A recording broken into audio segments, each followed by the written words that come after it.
नमस्कार दोस्तों, YouTube के महाविद्या ज्योतिष चैनल में मैं पंडित गुरुराज आप सभी दर्शकों का एक बार फिर से स्वागत करता हूं। दोस्तों, YouTube के महाविद्या ज्योतिष चैनल के माध्यम से मैं लाल किताब और ज्योतिष से जुड़ी हुई जानकारी समय समय पर आप तक पहुंचाता रहता हूं।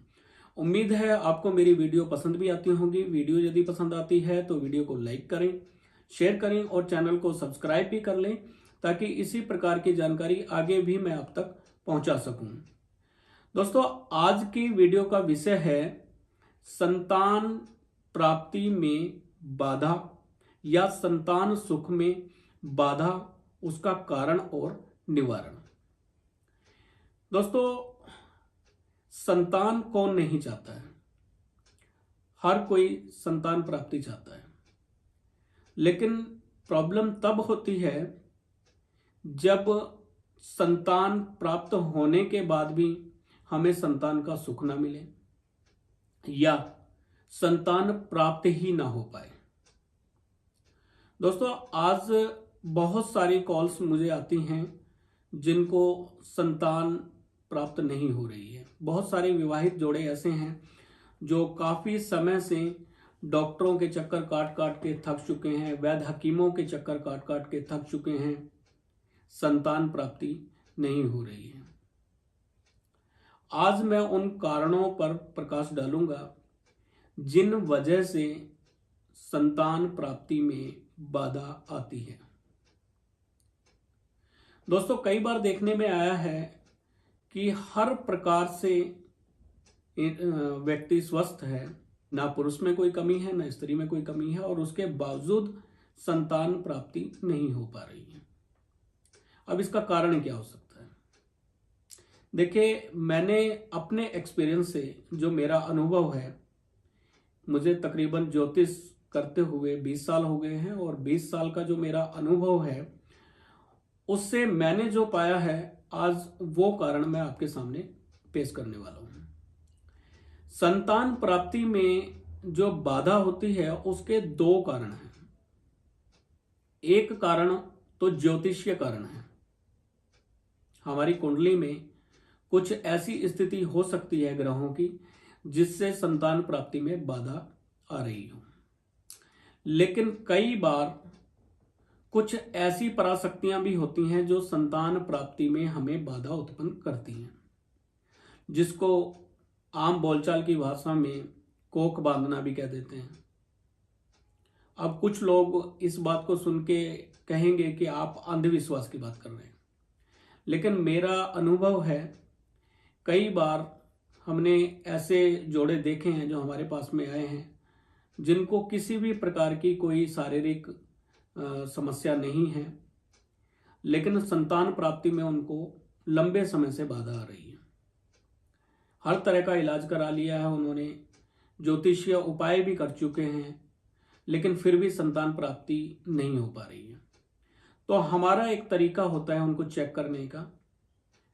हम जो भी ऐसा कोई क्लाइंट हमारे पास में आता है जिसको कुंडली में संतान प्राप्ति के योग हैं, दोनों स्वस्थ हैं और संतान प्राप्ति नहीं हो रही है, तो उन्हें हम अगरबत्ती की राख या किसी भी प्रकार की भभूति जो होती है उसको जुबान पे लगाकर टेस्ट करना होता है, और हमारे मंत्र पाठ करने के बाद यदि उस भभूति का टेस्ट चेंज हो जाए तब हम समझते हैं कि इनको कोई ऊपरी बाधा भी है जिसकी वजह से दिक्कतें आ रही हैं।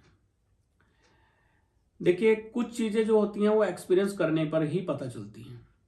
सुनने सुनाने में हम बातों पर यकीन नहीं करते, लेकिन जब वो चीजें हमारे साथ घटित होती हैं तभी हम उन चीजों पर विश्वास करते हैं। तो दोनों कारणों के बारे में मैं आपको बताऊंगा, लेकिन सबसे पहले हम ज्योतिषीय कारण जान लेते हैं कि क्या ऐसा कारण हमारी जन्म कुंडली में हो सकता है जिससे संतान प्राप्ति में बाधा आ रही है। तो दोस्तों, आप सबसे पहले देखें, यदि कुंडली के पंचम भाव में लगन भाव से एंटी क्लॉकवाइज गिनती करते हुए पांचवें भाव में यदि शत्रु ग्रह आ जाएं, दुष्ट ग्रह आ जाएं, यानी पंचम भाव में अगर शनि अशुभ होकर बैठ जाए, राहु अशुभ होकर बैठ जाए, शुक्र नीच के होकर बैठ जाएं या बृहस्पति नीच के होकर बैठ जाएं तो संतान प्राप्ति में बाधा आती है। यदि पंचम भाव पर अशुभ ग्रहों की दृष्टि हो, शनि की दृष्टि पंचम भाव पर पड़ जाए, राहु की दृष्टि पंचम भाव पर पड़ जाए या किसी अन्य नीच ग्रह की दृष्टि पंचम भाव पर पड़ जाए, तब भी संतान प्राप्ति में बाधा आती है। ऐसे ही यदि पंचम भाव के स्वामी 6, 8, 12वें भाव में चले जाएं और 5वां भाव भी दुष्ट ग्रहों से दृष्ट हो, देखा जा रहा हो, तो भी संतान प्राप्ति में बाधा आती है।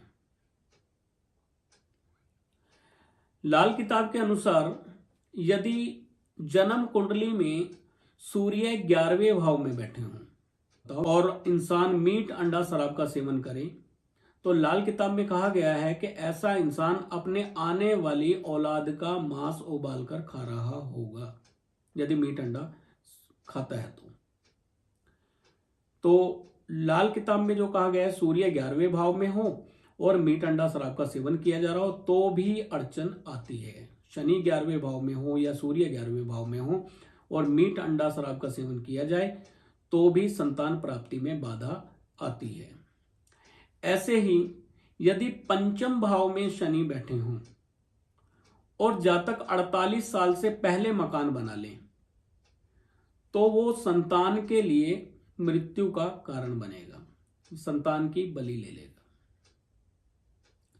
यदि जन्म कुंडली में चंद्रमा 2 भाव में बैठे हों और घर में घंटी, त्रिशूल, डमरू, रुद्राक्ष, शिवलिंग, सांप, सिप्पियां, शंख आदि रखे जाएं तो भी संतान प्राप्ति में बाधा आती है। ऐसे ही जन्म कुंडली में यदि 7वें भाव में एंटी क्लॉकवाइज गिनती करते हुए अगर 7वें भाव में बृहस्पति अशुभ होकर बैठ जाएं,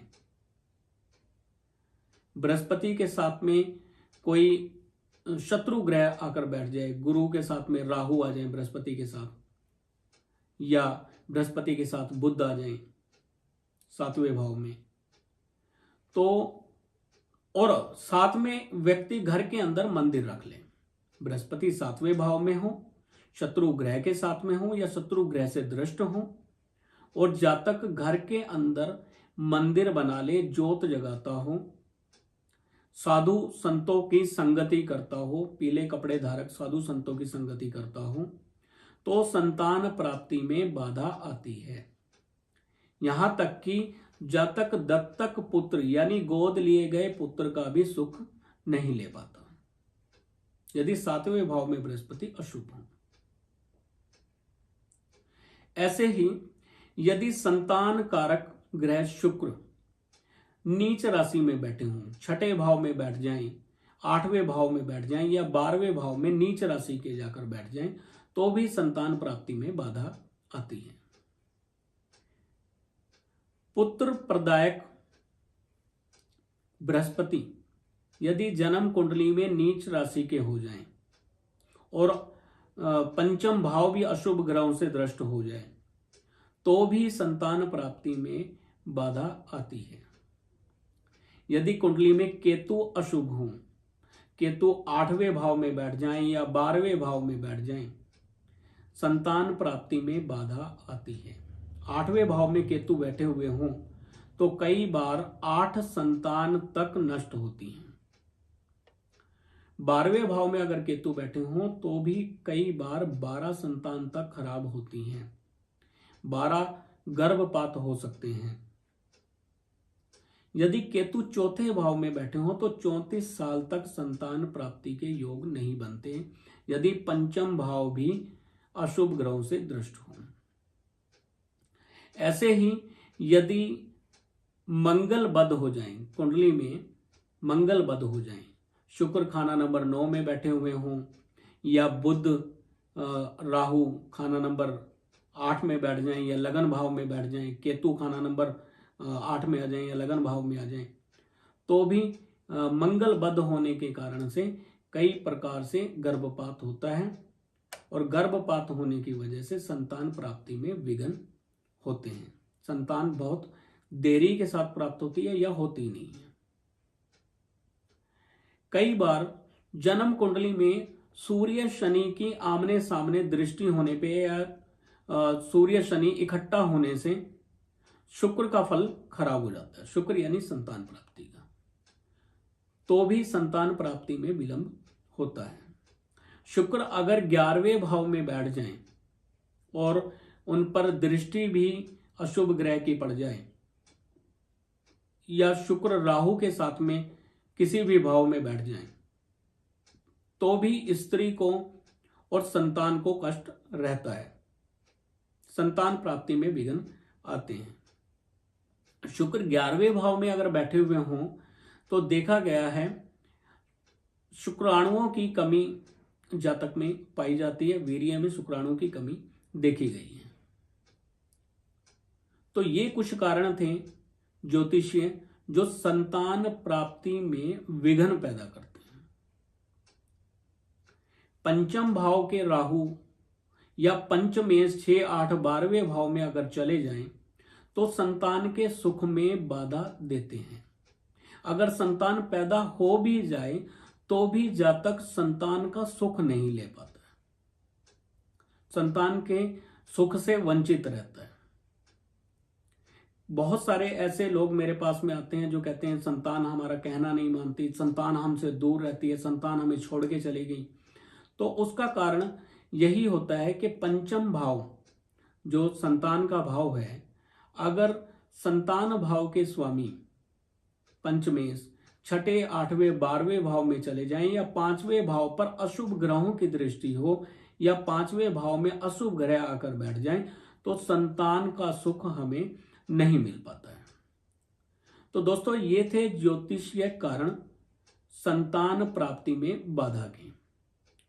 अब संतान प्राप्ति के पैरानॉर्मल कारण क्या हो सकते हैं, तांत्रिक कारण क्या हो सकते हैं, इस विषय में हम अपने अगले भाग में बात करेंगे। यानी नेक्स्ट जो हमारा भाग है उसमें हम संतान विघ्न के जो तांत्रिक कारण हो सकते हैं, ओपरी कारण हो सकते हैं, उस विषय पे हम प्रकाश डालेंगे और चेक करने का हमारा क्या तरीका है, कैसे हम उसको चेक करते हैं और उसका क्या हल होता है, और ज्योतिषीय क्या क्या उपाय हम कर सकते हैं अगर ज्योतिषीय कारण कुछ है हमारी कुंडली में संतान विघ्न के, तो उसका क्या उपाय हो सकता है।